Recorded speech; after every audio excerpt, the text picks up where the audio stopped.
வணக்கம். இந்திய நேரப்படி இரவு 8:30 மணி செய்திகள். முதலில் ஜிம் தலைப்புச் செய்திகளை காணலாம். உத்தரகாண்டில் உள்ள முக்வா தேவி கோவில் கங்கா தேவியை ஆரத்தி எடுத்து வழிபட்டார் பிரதமர் நரேந்திர மோடி. வருவாய்த்துறை அலுவலர்களின் பயன்பாட்டிற்காக ரூபாய் 4,58,00,000 மதிப்பீட்டில் 51 புதிய வாகனங்களை தொடக்கி வைத்தார் முதலமைச்சர் மு.க. ஸ்டாலின். கரூரில் அமைச்சர் செந்தில் பாலாஜியின் நண்பர்களின் வீட்டில் அமலாக்கத்துறையினர் சோதனை. கலைஞர் எழுதுகோள் விருது பெற்ற நக்கீரன் கோபாலுக்கும் சுகிதா சாரங்கராஜிற்கும் செல்வ பெருந்தகை வாழ்த்து. சிம்பொனி இசை மட்டுமல்ல, இளையராஜாவே இந்தியாவிற்கு பெருமைதான். அன்புமணி ராமதாஸ் புகழாரம். தனிநபரின் வருமானம் மட்டுமின்றி மின்னஞ்சல், சமூக வலைதள கணக்குகள், ஆன்லைன் முதலீடுகளை வருமான வரித்துறை ஆய்வு செய்யும் என தகவல் வெளியீடு. இனி விரிவான செய்திகளை காணலாம். உத்தரகாண்டில் உள்ள கங்கா தேவியின் குளிர்கால வாசஸ்தலமான முக்வா தேவி கோவிலுக்கு சென்ற பிரதமர் நரேந்திர மோடி ஆரத்தி எடுத்து கங்கா தேவியை வழிபட்டார். பல்வேறு வளர்ச்சி திட்ட பணிகளை தொடங்கி வைக்கவும், ஆன்மீக நிகழ்வுகள் மற்றும் பொதுக்கூட்டத்தில் பங்கேற்பதற்காகவும் பிரதமர் நரேந்திர மோடி உத்தரகாண்ட் மாநிலத்திற்கு சென்றார். டெல்லியில் இருந்து விமானத்தில் டேராடூன் சென்றடைந்த அவரை விமான நிலையத்தில் முதலமைச்சர் புஷ்கர் சிங் தாமி வரவேற்றார். அங்கிருந்து உத்தரகாசியில் உள்ள முக்வா தேவி கோவிலுக்கு சென்ற பிரதமர் நரேந்திர மோடி அங்கு ஆரத்தி எடுத்து கங்கா தேவியை வழிபட்டார். பின்னர் ஹர்சில் பள்ளத்தாக்கிற்கு சென்ற பிரதமர் நரேந்திர மோடி அங்கு சைக்கிள் மற்றும் பைக் பேரணியை கொடியசைத்து தொடங்கி வைத்தார். மேலும் அங்குள்ள கண்காட்சியையும் பார்வையிட்டார். அப்போது பேசிய அவர், உத்தரகாண்ட் மாநிலத்தில் பாஜக தலைமையிலான அரசு இந்த ஆண்டு குளிர்கால சுற்றுலா திட்டத்தை தொடங்கியுள்ளது என்றும், இந்த திட்டம் மத சுற்றுலாவை ஊக்குவிப்பது மட்டுமல்லாமல் தங்கும் விடுதிகள் உட்பட பல உள்ளூர் வணிகங்களுக்கும் செழிக்க வாய்ப்புகள் கிடைக்கும் என்றும் பிரதமர் நரேந்திர மோடி தெரிவித்துள்ளார். தமிழகத்தில் வருவாய்த்துறை அலுவலர்களின் பயன்பாட்டிற்காக ரூபாய் 4,58,00,000 மதிப்பீட்டிலான 51 புதிய வாகனங்களை பயன்பாட்டுக்கு முதலமைச்சர் மு.க. ஸ்டாலின் தொடங்கி வைத்தார். வருவாய்த்துறை மாநிலத்தின் நிர்வாக அமைப்பிற்கு முதுகெலும்பாக விளங்குவதோடு சாதி சான்றிதழ், இருப்பிட சான்றிதழ், வருவாய் சான்றிதழ், பட்டா வழங்குதல் போன்ற சாமானிய மக்களின் அன்றாட தேவைகளை பூர்த்தி செய்வதிலும், அரசின் பல்வேறு சமூக பொருளாதார திட்டங்களை செயல்படுத்துவதிலும் வருவாய்த்துறை முக்கிய பங்காற்றுகிறது. மழை, வெள்ளம், புயல் போன்ற பேரிடர் காலங்களில் மக்கள் துயர் துடைக்கும் துறையாகவும் இத்துறை விளங்கி வருகிறது. இத்துறையின் பணியினை மேலும் செம்மைப்படுத்தும் வகையில் அனைத்து வசதிகளுடன் கூடிய அலுவலக கட்டிடங்கள் கட்டுதல், துறை அலுவலர்களுக்கு குடியிருப்புகள் கட்டுதல், பொதுமக்கள் எளிதில் பயன்பெறும் வகையில் இணைய வழி சேவைகளை வழங்குதல், அலுவலக பயன்பாட்டிற்காக வாகனங்கள் வழங்குதல் போன்ற பல்வேறு திட்டங்களை அரசு செயல்படுத்தி வருகிறது. இந்நிலையில் திமுக அரசு பொறுப்பேற்றது முதல் வருவாய்த்துறை அலுவலர்களின் பயன்பாட்டிற்காக 16,46,57,742 ரூபாய் செலவில் 150 புதிய வாகனங்கள் வழங்கப்பட்டுள்ளன. அதன் தொடர்ச்சியாக தமிழகத்தில் வருவாய்த்துறை அலுவலர்களின் பயன்பாட்டிற்காக ரூபாய் 4,58,00,000 மதிப்பீட்டிலான 51 புதிய வாகனங்களை முதலமைச்சர் மு.க. ஸ்டாலின் தொடங்கி வைத்தார். நிகழ்ச்சியில் வனத்துறை அமைச்சர் க. பொன்முடி, வருவாய் மற்றும் பேரிடர் மேலாண்மை துறை அமைச்சர் KKSSR ராமச்சந்திரன், தலைமை செயலாளர் முருகானந்தம், கூடுதல் தலைமை செயலாளர் வருவாய் நிர்வாக ஆணையர் மு. சாய்குமார், வருவாய் மற்றும் பேரிடர் மேலாண்மை துறை கூடுதல் தலைமை செயலாளர் அமுதா மற்றும் அரசு உயர் அலுவலர்கள் கலந்து கொண்டனர். கரூரில் அமைச்சர் செந்தில் பாலாஜியின் நண்பர்களின் வீட்டில் அமலாக்கத்துறையினர் சோதனை நடத்தி வருகின்றனர். கரூரில் அமைச்சர் செந்தில் பாலாஜியின் நண்பர்களின் வீடுகளில் 10க்கும் மேற்பட்ட அமலாக்கத்துறையினர் சோதனை நடத்தி வருவதாக தகவல் வெளியாகியுள்ளது. அதன்படி கரூரில் அரசு ஒப்பந்ததாரர் சங்கர் ஆனந்த் வீட்டில் கேரள மாநிலத்தை சேர்ந்த அமலாக்கத்துறை அதிகாரிகள் சோதனையில் ஈடுபட்டுள்ளனர். 2023ஆம் ஆண்டு ஏற்கனவே அங்கு சோதனை நடைபெற்ற நிலையில் மீண்டும் சோதனை நடைபெற்று வருகிறது. இது தவிர ராயனூர் பகுதியில் அமைந்துள்ள கொங்கு மெஸ்மணி என்பவர் வீடு, கோதை நகர் பகுதியில் அமைந்துள்ள சக்தி மெஸ், கார்த்தி வீடு உள்ளிட்ட 3 இடங்களில் அமலாக்கத்துறை அதிகாரிகள் சோதனையில் ஈடுபட்டு வருகின்றனர். கலைஞர் எழுதுகோள் விருது பெற்ற நக்கீரன் கோபாலுக்கும் சுகிதா சாரங்கராஜுக்கும் செல்வ பெருந்தகை வாழ்த்து தெரிவித்துள்ளார். தமிழ்நாடு காங்கிரஸ் கமிட்டி தலைவர் செல்வ பெருந்தகை அறிக்கை வெளியிட்டுள்ளார். அதில் தமிழ்நாடு அரசின் கலைஞர் எழுதுகோள் விருதை பத்திரிகையாளர் நக்கீரன் கோபாலுக்கும் தொலைக்காட்சி நெறியாளர் சுகிதா சாரங்கராஜுக்கும் முதலமைச்சர் மு.க.ஸ்டாலின் வழங்கி பெருமைப்படுத்தியிருப்பது பாராட்டத்தக்கதாகும் என்றும் விருது பெற்ற அவர்களை மனதார வாழ்த்துகிறேன் என்றும் செல்வ பெருந்தகை தெரிவித்தார். மேலும் பத்திரிகை துறையில் புலனாய்வு செய்து செய்திகளை சேகரித்து துணிச்சலுடன் வெளியிடுவதில் சாதனைகளை புரிந்தவர் நக்கீரன் கோபால் எனவும், பெயருக்கு ஏற்றாற்போல் யார் குற்றம் செய்தாலும் அதை கண்டிக்கிற வகையில் செய்திகளை வெளியிடுவதில் தனித்தன்மையுடன் செயல்படுபவர் எனவும், கன்னட திரைப்பட நடிகர் ராஜ்குமாரை சந்தன கடத்தல் வீரப்பன் கடத்தி சென்ற போது அவரை மீட்பதற்காக அன்றைய தமிழக முதலமைச்சர் கலைஞர் நக்கீரன் கோபாலை காட்டிற்கு அனுப்பித்தான் மீட்டார் என்பதையும் எவரும் மறக்க இயலாது என்றும் தெரிவித்தார். அதுபோல் தொலைக்காட்சி ஊடக நெறியாளராக செயல்பட்டு விவாதங்களில் கருத்து மோதல்களை அனைவரையும் கவருகிற வகையில் நடத்துவதன் மூலம் பலரது பாராட்டுகளையும் பெற்றவர் சுகிதா சாரங்கராஜ் என்றும் செல்வ பெருந்தகை தெரிவித்துள்ளார். சிம்பொனி இசை மட்டுமல்ல, இளையராஜாவே இந்தியாவிற்கு பெருமைதான் என்றும் அன்புமணி ராமதாஸ் புகழாரம் சூட்டியுள்ளார். இது தொடர்பாக பாமக தலைவர் அன்புமணி ராமதாஸ் அறிக்கை வெளியிட்டுள்ளார். அதில் வேலியன்ட் என்ற தலைப்பில் உருவாகியுள்ள சிம்பொனி இசை கோர்வையை அரங்கேற்றுவதற்காக இசையமைப்பாளர் இளையராஜா லண்டன் சென்றிருக்கிறார். நாளை மறுநாள் லண்டனில் அவர் தமது சிம்பொனி இசை கோர்வையை அரங்கேற்றம் செய்கிறார். வரலாற்று சிறப்புமிக்க அந்த நிகழ்ச்சி வெற்றி பெறவும் சிறப்பாக அமையவும் எனது உளமார்ந்த வாழ்த்துக்களை தெரிவித்துக் கொள்கிறேன் என அன்புமணி ராமதாஸ் தெரிவித்துள்ளார். மேலும் சிம்பொனி இசை கோர்வைகளை விட சிறந்த இசையை அவர் ஏற்கனவே படைத்திருக்கிறார் என்றும், எனினும் சிம்பொனி இசை ஆவணப்படுத்துவதற்காகவே அவர் வேலியன்ட் படைத்திருக்கிறார் என்றும், இதன் மூலம் ஜோசப் ஹேடன், உல்ப்காங் அமாடியஸ் மொசாட் உள்ளிட்டோரின் வரிசையில் இளையராஜாவும் இடம்பெறுவார் என்றும், இது அவருக்கு மட்டுமல்ல ஒட்டுமொத்த இந்தியர்களுக்கும் பெருமையாகும் என்றும் தெரிவித்த அவர், சிம்பொனி இசை மட்டுமல்ல இளையராஜாவே இந்தியாவிற்கு பெருமைதான் என்றும் அன்புமணி ராமதாஸ் புகழாரம் சூட்டியுள்ளார். தனிநபரின் வருமானம் மட்டுமின்றி மின்னஞ்சல், சமூக வலைதள கணக்குகள், ஆன்லைன் முதலீடு உள்ளிட்டவற்றை அனுமதியின்றி வருமான வரித்துறை ஆய்வு செய்யும் நடைமுறை விரைவில் வரவுள்ளது. நாடாளுமன்ற பட்ஜெட் கூட்டத்தொடரில் மக்களவையில் புதிய வருமான வரி மசோதா தாக்கல் செய்யப்பட்டதை அடுத்து வருமான வரித்துறையில் புதிய விதிகள் அமலுக்கு வரவுள்ளன. வருமான வரி தாக்கலின் போது வருமான வரித்துறை ஒவ்வொருவரின் கணக்கையும் ஆய்வு செய்கிறது.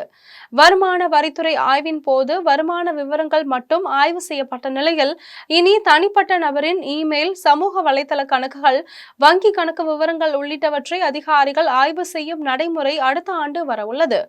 எனவே வருமான வரி தாக்கலின் போது வருமானம் அல்லது சொத்துக்கள் குறித்து முழுமையான விவரங்களை அளிக்கவில்லை என்றால் அடுத்த ஆண்டு முதல் அதிகாரிகள் தனிநபரின் இமெயில், வங்கி கணக்குகள், சமூக வலைதளங்களையும் ஆய்வு செய்யப்படும் என வருமான வரித்துறை தெரிவித்துள்ளது.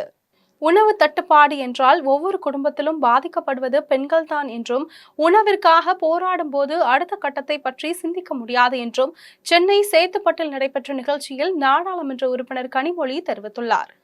சென்னை சேத்துப்பட்டில் இந்திய உணவு பாதுகாப்பு கழகத்தின் சவுத் நிர்வாக இயக்குநர் ஜெசிந்தா லாரன்ஸ் தலைமையில் நடைபெற்ற நிகழ்ச்சியில் நாடாளுமன்ற உறுப்பினர் கனிமொழி சிறப்பு விருந்தினராக பங்கேற்றார். நிகழ்ச்சியில் இந்திய உணவு பாதுகாப்பு கழகத்தின் விளையாட்டு பிரிவின் பொது மேலாளரும் தடகள வீராங்கனையுமான பத்மஸ்ரீ சைனி வில்சன் உள்ளிட்ட பலர் கலந்து கொண்டனர். நிகழ்ச்சியில் நடைபெற்ற பல்வேறு போட்டிகளில் வெற்றி பெற்ற மகளிர்களுக்கு நாடாளுமன்ற உறுப்பினர் கனிமொழி பரிசுகளை வழங்கி பேசினார். அப்போது முதலில் மகளிர்களுக்கு மகளிர் தின வாழ்த்துக்களை தெரிவித்துக் கொள்கிறேன் என தெரிவித்தார்.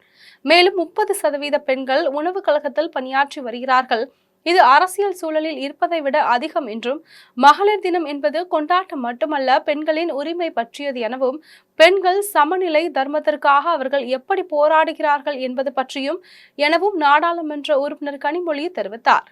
நாடாளுமன்றத்தில் பேசுவதற்கு எத்தகைய நெருக்கடி இருந்தாலும் திண்டிவனம் நகரி ரயில் பாதை திட்டம் குறித்து பேசியுள்ளேன் என்றும், வந்தவாசியில் நடைபெற்ற கண்டன பொதுக்கூட்டத்தில் ஆரணி நாடாளுமன்ற உறுப்பினர் எம்.எஸ். தரணிவேந்தன் தெரிவித்தார். தமிழ்நாட்டிற்கு நிதி பகிர்வதில் பாரபட்சம் காட்டுவதுடன் மும்மொழி கொள்கையை திணிக்க பார்க்கும் மத்திய பாஜக அரசை கண்டித்து திருவண்ணாமலை மாவட்டம் வந்தவாசி கோட்டை மூலை பகுதியில் கோட்டை பாபு திடலில் திமுக இளைஞர் அணியின் சார்பில் கண்டன பொதுக்கூட்டம் நடைபெற்றது. கூட்டத்திற்கு திருவண்ணாமலை வடக்கு மாவட்ட திமுக செயலாளரும் ஆரணி நாடாளுமன்ற உறுப்பினருமான எம்.எஸ். தரணிவேந்தன் தலைமை தாங்கினார். மாவட்ட இளைஞரணி துணை அமைப்பாளர்கள் படூர் எம்.சி. வெங்கடேசன், கலாம் பாஷா ஆகியோர் முன்னிலை வகித்தனர். மாவட்ட இளைஞரணி அமைப்பாளர் எவரெஸ்ட் நரேஷ்குமார் அனைவரையும் வரவேற்றார். கூட்டத்தில் ஆரணி நாடாளுமன்ற உறுப்பினர் MS தரணிவேந்தன் பேசினார். அப்போது திராவிட முன்னேற்ற கழகத்தின் தலைவரும் தமிழ்நாட்டின் முதலமைச்சராக MK ஸ்டாலின் சிறப்பாக செயல்பட்டு வருவதால் தான் முதலமைச்சர் கூட்டிய அனைத்து கட்சி கூட்டத்தில் சில உதிரி கட்சிகளை தவிர பெரும்பாலான கட்சியினர் கலந்து கொண்டனர் எனவும், நாடாளுமன்றத்தில் பேசுவதற்கு எத்தகைய நெருக்கடி இருந்தாலும் திண்டிவனம் நகரி ரயில் பாதை திட்டம் குறித்து பேசியுள்ளேன் என்றும், 100 நாள் வேலை திட்டத்திற்காக நாடாளுமன்றத்தில் குரல் எழுப்பியவன் நான் என்றும், தமிழக அரசால் கொண்டு வரப்பட்ட செய்யார் சிப்காட்டில் சுமார் 1 லட்சம் பேர் பணிபுரிகின்றனர் என்றும் ஆரணி நாடாளுமன்ற உறுப்பினர் MS தரணிவேந்தன் தெரிவித்தார். கூட்டத்தில் ஒன்றிய இளைஞரணி துணை அமைப்பாளர்கள் லோகநாதன், அப்துல் ஃபாசித், அப்துல் ஜஃபார் உள்ளிட்ட 500க்கும் மேற்பட்டோர் கலந்து கொண்டனர். தூத்துக்குடி துறைமுகத்திற்கு வரும் சரக்கு லாரிகளில் பொருட்களை இறக்கும் தொழிலாளர்கள் ரூபாய் 1000 முதல் 2000 வரை அடாவடியாக பணம் வசூல் செய்வதாக லாரி உரிமையாளர்கள் குற்றம் சாட்டுகின்றனர். தூத்துக்குடி துறைமுகத்திற்கு லாரிகளில் கொண்டு வரப்படும் பொருட்களை இறக்கி கப்பல் மூலம் வெளிநாடுகளுக்கு அனுப்பி வைக்கும் தொழிலாளர்களுக்கு டீ செலவிற்காக மனிதாபிமான முறையில் ரூபாய் 50 கொடுத்து வந்த நிலையில் தற்போது தொழிலாளர்கள் அடாவடியாக ரூபாய் 1000 முதல் 2000 வரை வசூல் செய்கின்றனர் என லாரி உரிமையாளர்கள் குற்றம் சாட்டுகின்றனர். மேலும் இது சம்பந்தமாக திருப்பூர் லாரி உரிமையாளர்கள் சங்கத்தினர் தூத்துக்குடி துறைமுக சாலையில் சரக்கு பெட்டிகள் கையாளும் மையங்கள் முன்பு போராட்டத்தில் ஈடுபட போவதாக அறிவித்திருந்தனர். இதனை அறிந்த சுங்கத்துறையினர் லாரி உரிமையாளர்களிடம் பேச்சுவார்த்தை நடத்தினர். அப்போது இதுபோன்ற அடாவடியாக கூலி வசூலிக்கப்பட மாட்டாது என்று சுங்கத்துறையினர் கூறியதன் பேரில் லாரி உரிமையாளர்கள் தற்காலிகமாக தங்களது போராட்டத்தை கைவிட்டு கலைந்து சென்றனர். அனைவருக்கும் வணக்கம். நாங்கள் திருப்பூர் லாரி ஓனர்ஸ் அசோசியேஷன்லேருந்து வந்திருக்கோம். அதுபோக எங்களோட தூத்துக்குடி அசோசியேஷன்லேருந்து இங்கே எல்லோரும் வந்திருக்கோம். இப்போ பார்த்திங்கன்னா நாங்கள் 5/3/2025 மாமூல் தரமாட்டோம் அப்படிங்கிறத ஆல்ரெடி நம்ம த்ரூ மீடியாவும் த்ரூ பேப்பர் மூலியமாகவும் நம்ம எல்லாத்துக்கும் சொல்லியிருந்தோம். என்ன காரணம்னு கேட்டிருந்தீங்கன்னா, நாங்கள் திருப்பூர் லாரி ஓனர்ஸ் அசோசியேஷன் திருப்பூர்லேருந்து ஏற்றுற எக்ஸ்போர்ட்டர் கம்பெனிஸ்க்கு லோடிங் சார்ஜும் அங்கேருந்து தூத்துக்குடிக்கு வர டிரான்சிட் சார்ஜ் மட்டும்தான் நாங்கள் பில்லில் டேரிஃபில் கொடுத்துருக்கோம். பட் இங்கே இறக்கும் போது அன்லோடிங் சார்ஜை எங்களே கொடுக்க சொல்லி கஸ்டம்ஸ்லேயும் CFSலேயும் இவ்வளோ நாள் ரொம்ப கட்டாயப்படுத்தினாங்க.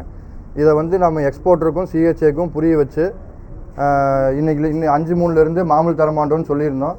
அதை எக்ஸ்போர்ட்டரும் CFS நிர்வாகம் ப்ளஸ் CHA மேனேஜ்மெண்ட் அசோசியேஷன் எல்லோரும் எங்களோட கோரிக்கையை செவிசாச்சு எங்கள் கோரிக்கையை அக்செப்ட் பண்ணிவிட்டு ஆல்மோஸ்ட் இன்றைக்கி எல்லா வண்டியும் இங்கே மாமூல் இல்லாமல் CHA த்ரூ CHA மூலிமா எக்ஸ்போர்ட்டர் மாமூல் இல்லாமல் எல்லா குட்ஸும் இறக்கியிருக்காங்க.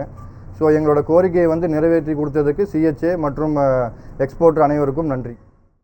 கடந்த காலங்களில் பாஜக எடுத்த முடிவையே தற்போதைய பாஜக அரசு எடுக்கும் என்ற நம்பிக்கை தனக்கு உள்ளது எனவும், அதன்படி தமிழகத்திற்கு நாடாளுமன்ற தொகுதி எண்ணிக்கை குறைய வாய்ப்பில்லை என்றும் திருவண்ணாமலை அண்ணாமலையார் கோவிலில் சுவாமி தரிசனம் செய்த VK சசிகலா தெரிவித்தார். திருவண்ணாமலை அண்ணாமலையார் கோவிலில் சாமி தரிசனம் செய்ய VK சசிகலா திருவண்ணாமலை அண்ணாமலையார் கோவிலுக்கு வந்திருந்தார். அப்போது சிவாச்சாரியார்கள் சசிகலாவை வரவேற்றனர். அதன் பின்னர் விநாயகர், அண்ணாமலையார் மற்றும் பராசக்தி அம்மன் ஆகியோருக்கு நடைபெறும் சிறப்பு பூஜையில் சசிகலா பங்கேற்று அண்ணாமலையார் மற்றும் பராசக்தி அம்மனை வழிபட்டனர்.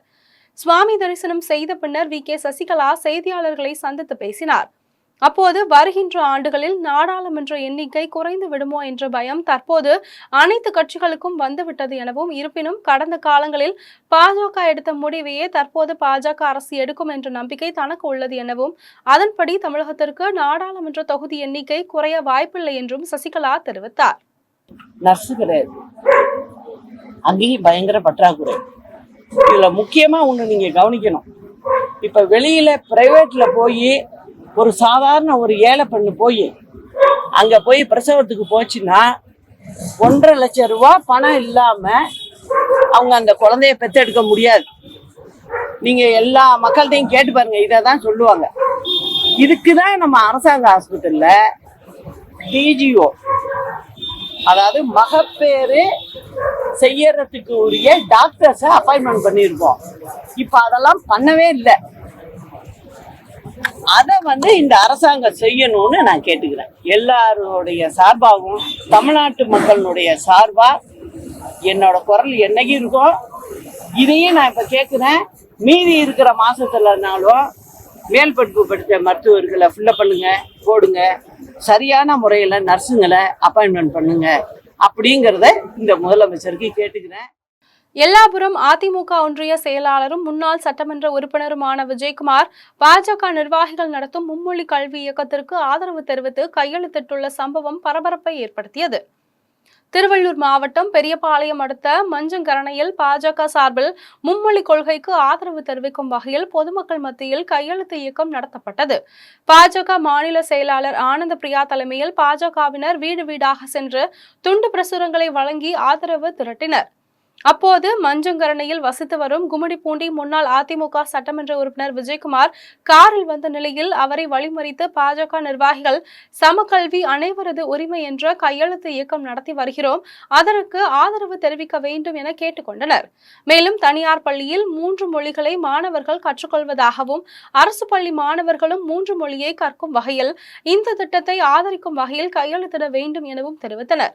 அப்போது எல்லாபுரம் அதிமுக ஒன்றிய செயலாளரும் முன்னாள் சட்டமன்ற உறுப்பினருமான விஜயகுமார் பாஜக நிர்வாகிகள் இயக்கத்திற்கு ஆதரவு தெரிவித்து கையெழுத்திட்டார். அப்போது செய்தியாளர்கள் படம் எடுப்பதை கண்டு சுதாரித்த சட்டமன்ற உறுப்பினர் விஜயகுமார் செய்தியாளர்களை பார்த்து போட்டோவுடன் அடக்கி வாசியுங்கள் என்று தெரிவித்தார். இந்நிலையில் 3 முறை சட்டமன்ற உறுப்பினராக இருந்த எல்லாபுரம் வடக்கு ஒன்றிய செயலாளர் விஜயகுமார் பாஜக இயக்கத்திற்கு ஆதரவு தெரிவித்து கையெழுத்திட்ட சம்பவம் பரபரப்பை ஏற்படுத்தியது. புதுச்சேரியில் கட்டப்பட்டு வரும் புதிய பேருந்து நிலையம் மற்றும் அண்ணா திடலுக்கு முன்னாள் பிரதமர் வாஜ்பாய் பெயரை வைக்க வேண்டும் என்று புதுச்சேரி பாஜக முன்னாள் மாநில தலைவர் தாமோதரன் வலியுறுத்தியுள்ளார். புதுச்சேரி பாரதிய ஜனதா கட்சியின் முன்னாள் தலைவர் தாமோதரன் தலைமையில் புதுவை தமிழ் சங்கத்தின் செய்தியாளர் சந்திப்பு நிகழ்ச்சி நடைபெற்றது. நிகழ்ச்சியில் தாமோதரன் செய்தியாளர்களை சந்தித்து பேசினார். அப்போது மத்திய அரசு உதவியுடன் ஸ்மார்ட் சிட்டி திட்டத்திற்கு புதிய பேருந்து நிலையம் மற்றும் அண்ணா திடல் கட்டுமான பணிகள் முடிவடைந்து திறப்பு விழாவிற்கு தயார் நிலையில் உள்ளன என்றும், வாஜ்பாய் பிரதமராக இருந்தபோது 4 வழி சாலை, தொலைபேசி திட்டம், சமையல் எரிவாயு உள்ளிட்ட பல்வேறு திட்டங்கள் கொண்டுவரப்பட்டன என்றும் தெரிவித்தார். மேலும் மறைந்த முன்னாள் பிரதமர் வாஜ்பாய் 100ஆண்டு விழா கொண்டாடப்பட்டு வரும் நிலையில் அவருக்கு பெருமை சேர்க்கும் வகையில் புதிய பேருந்து நிலையம் மற்றும் அண்ணா திடலுக்கு பாரத ரத்னா வாஜ்பாயின் பெயரை வைக்க வேண்டும் என வலியுறுத்தினர். புதுச்சேரி மாநிலத்துக்கு மத்தியிலே ஆட்சி செய்யும் திரு நரேந்திர மோடி அவர்கள் ஸ்மார்ட் சிட்டி திட்டத்தின் கீழே உள்கட்டமைப்பு வசதிகளை ஏற்படுத்துவதற்காக பெரிய அளவில் நிதி ஆதாரத்தை ஏற்படுத்தி கொடுத்திருக்கிறார். அந்த நிதி ஆதாரத்தின் அடிப்படையில் புதுச்சேரியில நிறைய கட்டுமான பணிகள் நடந்து கொண்டிருக்கின்றன. அதில் புதிய பஸ் நிலையத்தை கட்டியிருக்கிறார்கள். இந்த பஸ் நிலையம் ஏற்கனவே பழையதாக காரணத்தினால அதை முழுவதுமாக இடித்து தரைமட்டமாக்கி அந்த இடத்திலே புதியதாக ஒரு பேருந்து முனையம் கட்டியிருக்கின்றார்கள். அதே மாதிரி அந்த ஸ்டேடியம் அமைத்திருக்கின்றார்கள். அதற்கும் நிதி ஆதாரம் கிடைத்திருக்கின்றது. இந்த இரண்டுக்கும் தமிழகத்தில் கல்வி திட்டத்திற்கான நிதியை வழங்க முடியாது என பேசிய பாஜக மத்திய அமைச்சர் தர்மேந்திர பிரதானை கண்டித்து கடலூரில் அனைத்து இந்திய இளைஞர் பெருமன்றத்தினர் போராட்டத்தில் ஈடுபட்டனர். மத்திய அரசு கொண்டு வரும் மும்மொழி கல்வி திட்டத்திற்கு எதிர்ப்பு தெரிவித்தும் தமிழகத்தில் கல்வி திட்டத்திற்கான நிதியை தர முடியாது என பேசி வரும் மத்திய பாஜக அமைச்சர் தர்மேந்திர பிரதானை கண்டித்தும் கடலூர் தலைமை தபால் நிலையத்தை முற்றுகையிட்டு அனைத்து இந்திய இளைஞர் பெருமன்றத்தினர் போராட்டத்தில் ஈடுபட்டனர். முற்றுகை போராட்டத்தில் ஈடுபட்ட 30க்கும் மேற்பட்டோரை காவல்துறையினர் கைது செய்தனர். திருவள்ளூரில் உள்ள தி கேக் வேர்ல்ட் ஷாப் கேக் கடையில் கேக் வாங்கியதற்கு பணம் கேட்ட கடையின் உரிமையாளரை அதிமுக பிரமுகரும் அவருடைய நண்பர்களும் கடைக்குள் புகுந்து தாக்குதலில் ஈடுபட்ட சம்பவம் சமூக வலைதளங்களில் வைரலாகி வருகிறது. கடந்த 1 மாதத்திற்கு முன்னர் திருவள்ளூர் அடுத்த சேலை பகுதியை சேர்ந்த வழக்கறிஞர் ராஜேஷ் என்பவர் ஆவடி கூட்டுசாலையில் அமைந்துள்ள கேக் வேர்ல்ட் கடையில் கேக் வாங்கி கொண்டு பணம் கூகுள் பே மூலம் செலுத்துவதாக கூறிவிட்டு சென்றார். ஆனால் இதுவரை பணம் கொடுக்கவில்லை என கூறப்படுகிறது. இந்நிலையில் சேலை பகுதியை சேர்ந்த அதிமுக பிரமுகரும் வழக்கறிஞருமான ராஜேஷ் என்பவர் அவருடைய நண்பர்களை மீண்டும் அதே கேக் கடைக்கு கேக் வாங்குவதற்கு அனுப்பி வைத்தார். அவர்கள் கேக் கடையில் கேக் கேட்டபோது பணம் இல்லாமல் கேக் தர முடியாது என கடையின் உரிமையாளர் உமாகாந்த் தெரிவித்துள்ளார். இதனால் ஆத்திரமடைந்த அதிமுக பிரமுகர் ராஜேஷ் சக நண்பர்களுடன் கேக் கடைக்கு சென்று கடையின் உரிமையாளர் உமாகாந்த் மற்றும் கடையில் பணியாற்றும் பெண்கள் உள்ளிட்டோரை தாக்கினர். மேலும் கடையில் உள்ள கம்ப்யூட்டர், கண்ணாடி பொருட்களையும் அடித்து நொறுக்கினர். அப்போது இலவசமாக கேக் கொடுக்கவில்லை என்றால் இந்த கேக் கடை இங்கு இருக்காது என கொலை மிரட்டல் விடுத்துவிட்டு சென்றனர். இதனை அடுத்து கடையின் உரிமையாளர் உமாகாந்த் திருவள்ளூர் நகர காவல் நிலையத்தில் புகார் அளித்தனர். புகாரின் பேரில் காவல்துறையினர் வழக்கு பதிவு செய்து தாக்குதலில் ஈடுபட்ட நபர்கள் குறித்து விசாரணை மேற்கொண்டனர். திருவள்ளூர் நகரத்தில் உள்ள காட்டூர் சிக்னல் ஆப்போசிட்ல கேக் வேர்ல்டு என்ற கடையை 4 வருஷமா நடத்தின்னு வரேன். நான் தான் உரிமையாளர் இந்த கடைக்கு. போன மாதம் 1 மாதத்துக்கு முன்னாடி பார்த்தீங்கன்னா ராஜேஷ் என்பவர் அதிமுக பிரமுகர், அவரு ப்ளஸ் அட்வொகேட், அவர் கால் பண்ணி கேக்கு கொடுங்க ஒரு 1 kg அப்படின்னு சொல்றாரு. 1000 ரூபாய் மதிப்புள்ள கேக்கை நானும் ரெடி பண்ணி கொடுத்துட்டேன். பில்லு கொடுக்குறப்போ ஜிபே அவங்க செல்லில் போகாத பட்சத்தில் என்ன சொன்னாருன்னா, நான் ஒரு 10 நிமிஷத்துல போயிட்டு அனுப்புறேன், என் நம்பருக்கு கொடுத்துரு, அவர் நம்பர் என்கிட்ட கொடுத்துட்டு போனாரு. நானும் ஒரு 10 நிமிஷம் கழிச்சு கால் பண்ணா அவரு எடுக்கல. சரி, அதோட இன்னொரு வாட்டி வந்தா வாங்கிக்கலாம் நானும் விட்டுட்டேன். அதுக்கப்புறம் பார்த்தீங்கன்னா நேற்று ஒரு அவங்க கூட்டாளியான ஒருத்தரை அனுப்பி கேக் வாங்கின சொல்லி அனுப்பியிருக்காரு. என்னண்டே கேட்டாரு. சரி, நானும் பேக் பண்ணி கொடுத்துட்டு பில்லு கொடுத்தோம். பில்லு கொடுக்குறப்ப என்ன சொல்றாருன்னா, நீ கொடுத்தனப்பா நான் ஜிபே பண்றேன்னு சொன்னாரு. இல்லைன்னா நீ ஜிபே பண்ணுங்க, நான் கொடுக்குறேன் அப்படின்னு சொல்லிட்டேன். அவர் கொடுக்கலன்னா நாங்கள் பிரச்சனை பண்ணுவோம் அப்படின்னாரு. பிரச்சனை பண்ணுவோம்னு சொல்லிட்டு கட் பண்ணிட்டு ஒரு 5 நிமிஷம் கழிச்சு ஒரு 4-5 பேர் அடியாட்களை கூட்டின்னு கடையோட கண்ணாடி, கேஷ் கவுண்டர் எல்லாத்தையும் தள்ளிட்டு எண்ணெயும் அடிச்சுட்டு. சோழனூர் கிராமத்தில் குடிநீர் பிரச்சினைக்கு தீர்வு காணும் வகையில் ரூபாய் 19 லட்சம் மதிப்பீட்டில் புதிய கிணறு அமைக்கும் பணிகளை சட்டமன்ற உறுப்பினர் க. சுந்தர் துவக்கி வைத்தார். காஞ்சிபுரம் மாவட்டம் அத்தியூர் மேல்தூளி ஊராட்சிக்குட்பட்ட சோழனூர் கிராமத்தில் விவசாய குடும்பங்களை சேர்ந்த 1000க்கும் மேற்பட்டோர் வசித்து வருகின்றனர். இந்நிலையில் கோடை காலம் துவங்குவதால் சோழனூர் கிராமத்தில் குடிநீர் பிரச்சினை தீர்வு காணும் வகையில் கூடுதலாக புதிய சமுதாய குடிநீர் கிணறு அமைக்க வேண்டும் என அப்பகுதி மக்கள் கோரிக்கை விடுத்து வந்தனர். இந்நிலையில் புதிய சமுதாய குடிநீர் கிணறு அமைத்திட மகாத்மா காந்தி தேசிய வேலைவாய்ப்பு உறுதி திட்டத்தின் கீழ் ரூபாய் 10 லட்சமும் ஊராட்சி ஒன்றிய பொது நிதியிலிருந்து ரூபாய் 9 லட்சமும் ஒதுக்கீடு செய்யப்பட்டது. இதனை அடுத்து சோழனூர் ஏரியின் அருகில் நிலத்தடி நீர்மட்டம் அதிக அளவில் உள்ள இடம் தேர்வு செய்யப்பட்டு புதிய கிணறு அமைப்பதற்கு பூமி பூஜை போட்டு உத்தரமேரூர் சட்டமன்ற உறுப்பினர் க. சுந்தர் பணிகளை துவக்கி வைத்தார். அதனைத் தொடர்ந்து சோழனூர் கிராமத்தில் புதிய கொடி கம்பத்தில் கட்சி கொடியினை ஏற்றி வைத்து பள்ளி மாணவர்களுக்கு கல்வி உபகரணங்களுடன் இனிப்புகளை வழங்கினார். நிகழ்ச்சியில் ஒன்றிய குழு தலைவர் ஹேமலதா ஞானசேகரன், வட்டார வளர்ச்சி அலுவலர் பானுமதி, ஒன்றிய கவுன்சிலர் கலைசெல்வி, உமாபதி உட்பட பலர் கலந்து கொண்டனர். உலக உடல் பருமன் தினத்தையொட்டி ஆசாரிப்பள்ளம் அரசு மருத்துவக் கல்லூரி மருத்துவமனையில் வாக்கத்தான் விழிப்புணர்வு நிகழ்ச்சி நடைபெற்றது. உடல் பருமன் உள்ளவர்கள் நீரிழிவு நோய், இதய நோய் மற்றும் பக்கவாதம், மூட்டுவலி, சுவாச பிரச்சனைகள், செரிமான பிரச்சனைகள், சிறுநீரக நோய்கள், கருவுறுதல் பிரச்சனைகள் போன்றவற்றை சந்திக்கின்றனர். மேலும் புற்றுநோய் அபாயமும் ஏற்படுகிறது. இந்நிலையில் உலக உடல் பருமன் தினம் ஆண்டுதோறும் மார்ச் 4ஆம் தேதி அனுசரிக்கப்பட்டு வருகிறது. அதன்படி உடல் பருமனை குறைக்க விழிப்புணர்வு ஏற்படுத்தும் வகையில் ஆசாரிப்பள்ளம் அரசு மருத்துவக் கல்லூரி மருத்துவமனையில் வாக்கத்தான் விழிப்புணர்வு நிகழ்ச்சி அரசு மருத்துவக் கல்லூரி முதல்வர் ராமலட்சுமி தலைமையில் நடைபெற்றது. நிகழ்ச்சியில் கல்லூரி துணை முதலமைச்சர் சுரேஷ் பாலன், கண்காணிப்பாளர் கிங்ஸ்லி ஜெபசிங் மற்றும் மருத்துவர்கள், பயிற்சி மருத்துவர்கள், மருத்துவக் கல்லூரி மாணவ மாணவிகள் ஏராளமானோர் கலந்து கொண்டு உடல் பருமன் குறித்து பொதுமக்களிடையே விழிப்புணர்வு ஏற்படுத்தினர். ஆரணி அருகே நடைபெற்ற காலை விடும் திருவிழாவில் சிறுமி, பெண்கள் என 10க்கும் மேற்பட்டோர் படுகாயமடைந்தனர். திருவண்ணாமலை மாவட்டம் ஆரணி அடுத்த களம்பூர் கிராமத்தில் மாசி மாத கிருத்திகையை முன்னிட்டு சென்னை உயர்நீதிமன்றத்தின் அனுமதி பெற்று நிபந்தனைகளுடன் 39ஆம் ஆண்டு காலை விடும் திருவிழா சிறப்பாக நடைபெற்றது. விழாவில் வேலூர், திருவண்ணாமலை, விழுப்புரம், குடியாத்தம், கிருஷ்ணகிரி, ராணிப்பேட்டை, காஞ்சிபுரம் உள்ளிட்ட மாவட்டங்களில் இருந்தும் 300க்கும் மேற்பட்ட காளைகள் பங்கேற்றன. விழாவில் பங்கேற்ற காளைகள் வாடிவாசல் வழியாக துள்ளி குதித்து ஓடியது. அப்போது காளைகளை மாடுபிடி வீரர்கள் அடக்கினர். அப்போது காளைகள் முட்டியதில் விழாவை பார்வையிட வந்த சிறுமி, பெண்கள் என 10க்கும் மேற்பட்டோர் படுகாயமடைந்தனர். படுகாயமடைந்தவர்களை மருத்துவ குழு முதலுதவி சிகிச்சை அளித்து மேல் சிகிச்சைக்காக ஆரணி அரசு மருத்துவமனைக்கு அனுப்பி வைத்தனர். இதனிடையே முறையாக பாதுகாப்பு பணிகள் மேற்கொள்ளாததால் பெண்கள் காயமடைந்ததாக பொதுமக்கள் குற்றம் சாட்டினர். ஆம்பூரில் வனத்துறை சார்பில் நடைபெற்ற பசுமை போக்குவரத்து விழிப்புணர்வு சைக்கிள் பேரணியை வருவாய் கோட்டாட்சியர் ஹஜிதா பேகம் தொடங்கி வைத்தார். திருப்பத்தூர் மாவட்டம் ஆம்பூர் வனத்துறை சார்பில் ஆம்பூர் வனச்சரக அலுவலர் பாபு தலைமையில் நடைபெற்ற பசுமை போக்குவரத்து விழிப்புணர்வு சைக்கிள் பேரணியை வாணியம்பாடி வருவாய் கோட்டாட்சியர் ஹஜிதா பேகம் கொடியசைத்து துவக்கி வைத்தார். ஆம்பூர் பைபாஸ் சாலையில் தொடங்கிய பேரணியில் KAR பாலிடெக்னிக் கல்லூரி மாணவர்கள் மற்றும் வனத்துறையினர், வருவாய்த்துறையினர், காவல்துறையினர் என 100க்கும் மேற்பட்டோர் பங்கேற்று தேவலாபுரம், மாங்குப்பம், வானக்காரத்தோப்பு பஜார், உம்மார் சாலை உள்ளிட்ட முக்கிய சாலைகள் வழியாக சைக்கிளில் பேரணியாக சென்று வாகன ஓட்டிகள் மற்றும் பொதுமக்களுக்கு பசுமை போக்குவரத்து குறித்து விழிப்புணர்வு ஏற்படுத்தினர்.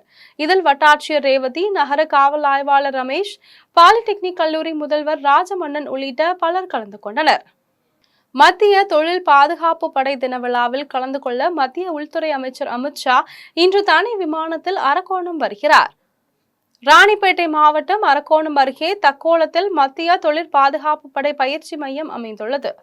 இந்த மையத்தில் மார்ச் 7ஆம் தேதி காலை மத்திய தொழில் பாதுகாப்பு படை தின விழா கொண்டாடப்பட உள்ளது. விழாவில் மத்திய உள்துறை அமைச்சர் அமித்ஷா கலந்து கொண்டு வீரர்களின் அணிவகுப்பு மரியாதையை ஏற்றுக்கொண்டு வீரர்களின் சாகச நிகழ்ச்சிகளை பார்வையிடுகிறார். இந்நிலையில் விழாவில் கலந்து கொள்ள உள்ள மத்திய உள்துறை அமைச்சர் அமித்ஷா இன்று மாலை தனி விமானத்தில் அரக்கோணம் INS ராஜாளி கடற்படை விமான தளத்திற்கு வருகை தருகிறார். விமான தளத்திலிருந்து இன்று இரவு சாலை மார்க்கமாக காரில் மத்திய தொழில் பாதுகாப்பு படை மையத்திற்கு செல்கிறார். மத்திய உள்துறை அமைச்சர் அமித்ஷா வருகையை முன்னிட்டு பலத்த காவல்துறை பாதுகாப்பு போடப்பட்டுள்ளது. மேலும் ட்ரோன் பறக்க தடை விதிக்கப்பட்டுள்ளது.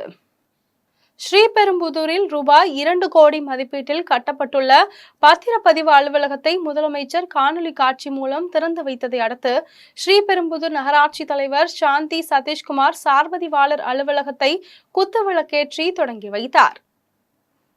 காஞ்சிபுரம் மாவட்டம் ஸ்ரீபெரும்புதூரில் ரூபாய் 2 கோடி மதிப்பீட்டில் கட்டப்பட்டுள்ள பத்திரப்பதிவு அலுவலகத்தை தமிழக முதலமைச்சர் MK ஸ்டாலின் காணொலி காட்சி மூலம் திறந்து வைத்தார்.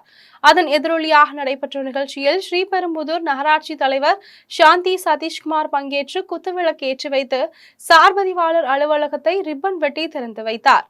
அலுவலக பணிகளை துவக்கி வைத்தார். நிகழ்ச்சியில் ஸ்ரீபெரும்புதூர் திமுக ஒன்றிய கவுன்சிலர் பரமசிவம், ஸ்ரீபெரும்புதூர் திமுக ஒன்றிய துணை செயலாளர் வல்லக்கோட்டை ஜெகன்குமார், ஸ்ரீபெரும்புதூர் நகராட்சி துணைத் தலைவர் இந்திராணி சுப்பிரமணி, ஸ்ரீபெரும்புதூர் நில ஆவண தயாரிப்பகத்தின் மாநில ஆவண எழுத்தாளர் பெருமாள், ஸ்ரீபெரும்புதூர் சார்பதிவாளர் கிருஷ்ணமூர்த்தி உட்பட அரசு அதிகாரிகள் பலர் கலந்து கொண்டனர்.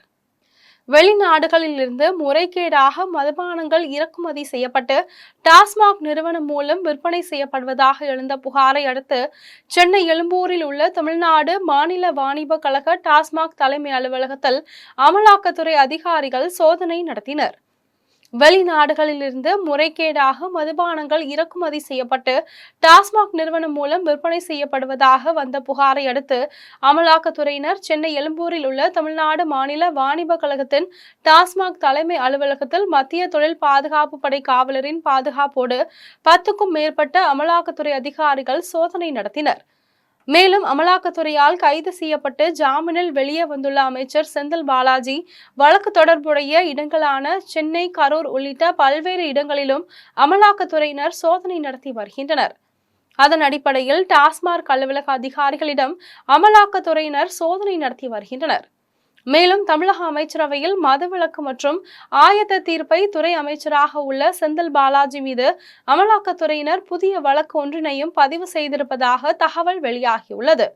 இந்த வழக்கில் தனியார் மதுபான நிறுவனங்களும் தொடர்பில் இருப்பது உறுதி செய்யப்பட்டிருப்பதால் 1000 விளக்கு பகுதியில் செயல்பட்டு வரும் தனியார் மதுபான ஆலை உரிமையாளரிடம் அமலாக்கத்துறையினர் சோதனை நடத்தி வருகின்றனர். பாரத பிரதமரின் திட்டமான மலிவு விலை மக்கள் மருந்தகத்தில் பொதுமக்கள் மருந்துகளை வாங்கி பயனடைய வேண்டும் என வலியுறுத்தி 200க்கும் மேற்பட்ட செவிலியர்கள் விழிப்புணர்வு பேரணியில் ஈடுபட்டனர். புதுச்சேரி மாநிலம் காரைக்கால் மாவட்டத்தில் மத்திய அரசின் பாரத பிரதமரின் திட்டமான மலிவு விலை மக்கள் மருந்தகம் செயல்பட்டு வருகிறது. இந்த மலிவு விலை மக்கள் மருந்தகத்தில் குறைந்த விலையில் மருந்துகள் விற்பனை செய்யப்பட்டு வருகிறது. இந்நிலையில் ரோட்டரி சங்கத்தின் சார்பில் பாரத பிரதமரின் திட்டமான மலிவு விலை மக்கள் மருந்தகத்தில் பொதுமக்கள் குறைவான விலையில் மருந்துகளை வாங்கி பயனடைய வேண்டும் என வலியுறுத்தி செவிலியர் கல்லூரி மாணவர்கள் விழிப்புணர்வு பேரணியில் ஈடுபட்டனர். காரைக்கால் மாவட்ட ஆட்சியர் அலுவலக வளாகத்தில் இருந்து தொடங்கி பேரணி காரைக்கால் புதிய பேருந்து நிலையத்தில் நிறைவடைந்தது. இதில் 200க்கும் மேற்பட்ட செவிலியர் கல்லூரி மாணவர்கள் கலந்து கொண்டு மலிவு விலை மக்கள் மருந்தகத்தில் மருந்துகள் வாங்க வேண்டும் என வாசகங்கள் அடங்கிய பதாகைகளை கையில் ஏந்தியபடி முக்கிய வீதிகள் வழியாக சென்று பொதுமக்களிடையே விழிப்புணர்வு ஏற்படுத்தினர். எஸ்டிபிஐ கட்சியின் அகில தேசிய தலைவர் முபைஜியை கைது செய்ததை கண்டித்து மதுரையில் எஸ்டிபிஐ கட்சியினர் கண்டன ஆர்ப்பாட்டத்தில் ஈடுபட்டனர். எஸ்டிபிஐ கட்சியின் அகில தேசிய தலைவர் முபைஜியை அமலாக்கத்துறையினர் கைது செய்ததை கண்டித்தும் அவரை விடுதலை செய்ய கோரியும் மதுரை தெற்கு வாசல் பள்ளிவாசல் பகுதியில் எஸ்டிபிஐ கட்சியின் மதுரை தெற்கு மாவட்ட தலைவர் சீமான் சிக்கந்தர் தலைமையிலும் முஸ்லிம் ஐக்கிய ஜமாத்தின் தலைவர் அப்துல் காதர் முன்னிலையிலும் கட்சியினர் கண்டன ஆர்ப்பாட்டத்தில் ஈடுபட்டனர். ஆர்ப்பாட்டத்தில் பங்கேற்றவர்களை மதுரை தெற்கு மாவட்ட செயலாளர் சாகுல் ஹமீது வரவேற்றார். ஆர்ப்பாட்டத்தில் எஸ்டிபிஐ கட்சியின் மாநில செயற்குழு உறுப்பினர் முஜிபர் ரஹ்மான், விடுதலை சிறுத்தைகள் கட்சியின் மாநில துணை பொதுச் செயலாளர் கனியமுதன், வழக்கறிஞர் வாஞ்சிநாதன், தமிழ் தேசிய முன்னணி கட்சியின் தலைவர் பாண்டியன், முஸ்லிம் ஐக்கிய ஜமாத்தின் மாவட்ட செயலாளர் நிஸ்தார் அகமது, வழக்கறிஞர்கள் பால் பிரிட்டோ ஆகியோர் கலந்து கொண்டு கண்டன உரையாற்றினர். இதில் மதுரை மேற்கு தொகுதி தலைவர் சாகுல், அனைத்து ஜமாத் நிர்வாகிகள், எஸ்டிபிஐ கட்சியினர் உட்பட ஏராளமானோர் பங்கேற்றனர்.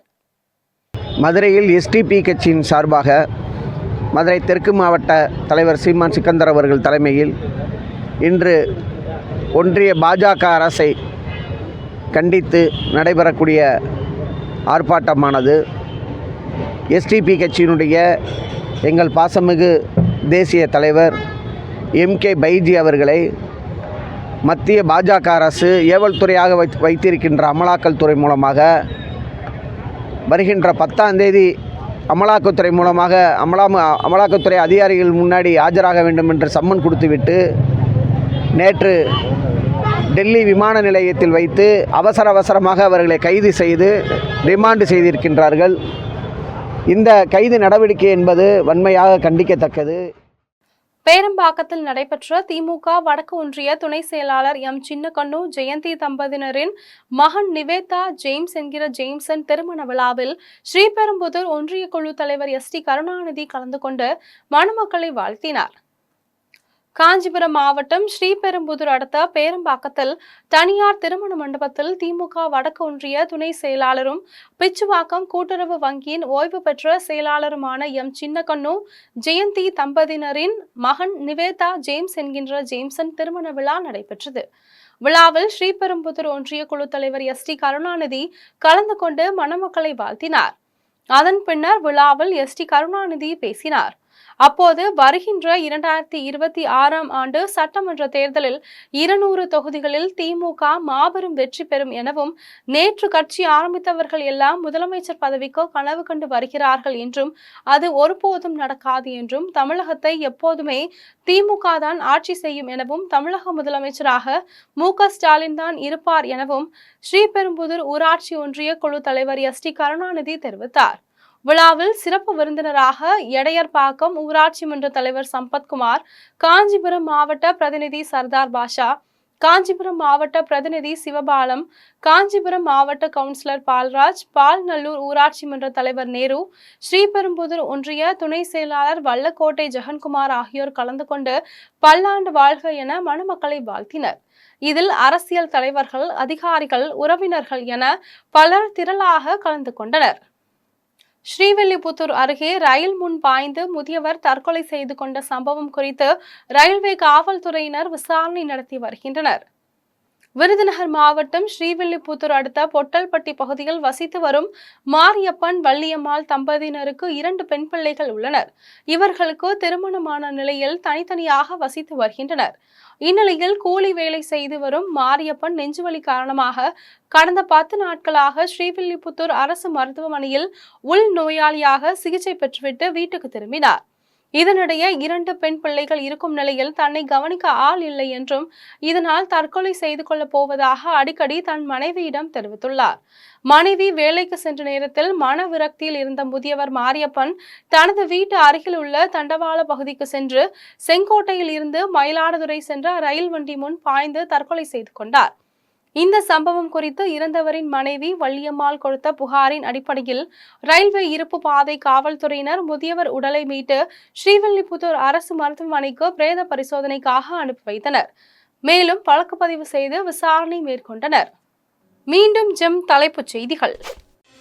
உத்தரகாண்டில் உள்ள முக்வா தேவி கோவில் கங்கா தேவியை ஆரத்தி எடுத்து வழிபட்டார் பிரதமர் நரேந்திர மோடி. வருவாய்த்துறை அலுவலர்களின் பயன்பாட்டிற்காக ரூபாய் 4,58,00,000 மதிப்பீட்டில் 51 புதிய வாகனங்களை தொடக்கி வைத்தார் முதலமைச்சர் மு.க. ஸ்டாலின். கரூரில் அமைச்சர் செந்தில் பாலாஜியின் நண்பர்களின் வீட்டில் அமலாக்கத்துறையினர் சோதனை.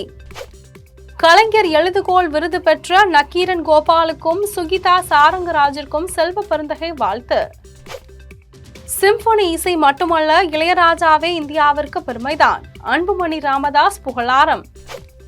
தனிநபரின் வருமானம் மட்டுமின்றி மின்னஞ்சல், சமூக வலைதள கணக்குகள், ஆன்லைன் முதலீடுகளை வருமான வரித்துறை ஆய்வு செய்யும் என தகவல் வெளியீடு. இத்துடன் ஜெம் செய்திகள் நிறைவடைகின்றன. மீண்டும் செய்திகள் நள்ளிரவு 12 மணிக்கு. உடனுக்குடன் செய்திகளை காண gemlive.tv என்ற இணையதளத்தில் இணைந்திருங்கள். நன்றி, வணக்கம்.